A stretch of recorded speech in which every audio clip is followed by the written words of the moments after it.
So hello, welcome back. And so in this video I'm going to talk about number 4 of the ways that narcissists devalue you, and I'm going to give you 2 tips to validate yourself in this one.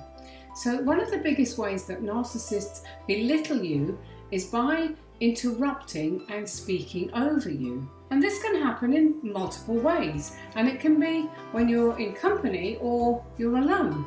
So they might interrupt your sentences or thoughts, with their own commentary, as if they know better than you what's going on. Or they might speak over you as if they've already said everything there is to say on the subject, even though it's clear that, you haven't finished saying what you're saying. Or they might talk down to you, making it seem like, they have all the knowledge and wisdom in the world, leaving little room for anyone else's contributions. So how do you validate yourself in these situations? Because it can catch you unawares, it can make you feel very small, very embarrassed.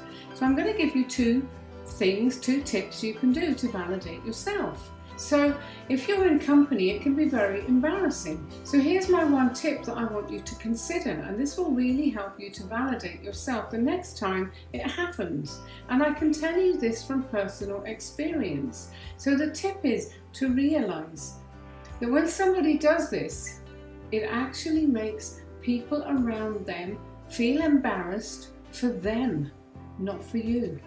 So instead of thinking of how foolish the narcissist is making you look and how you feel, think about how foolish they're making themselves look. Because trust me, they are. People aren't blind and they see what's going on, okay? Now, tip number 2, and this is more valid if it happens and you are alone with this person. You'll hear that I come back to this kind of tips all the time, I can't help it, okay? But go inside your head and ask yourself, why would you want to stay in a relationship with someone who treats you like this? I mean, seriously. Ask yourself why and see what you come up with.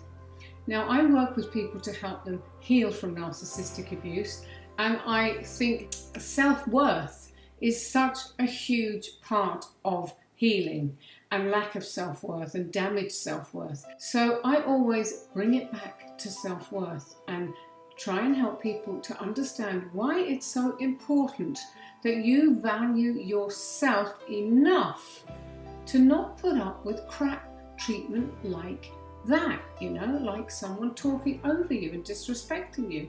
So really have a think about that and see what you come up with. And by all means share it with me in the comments, because I'd love to hear from you. And then keep tuning in, because I will discuss next one coming up, which is how they make jokes at your expense. And I'll share 1 tip with you on how you can validate yourself. See you soon. Bye.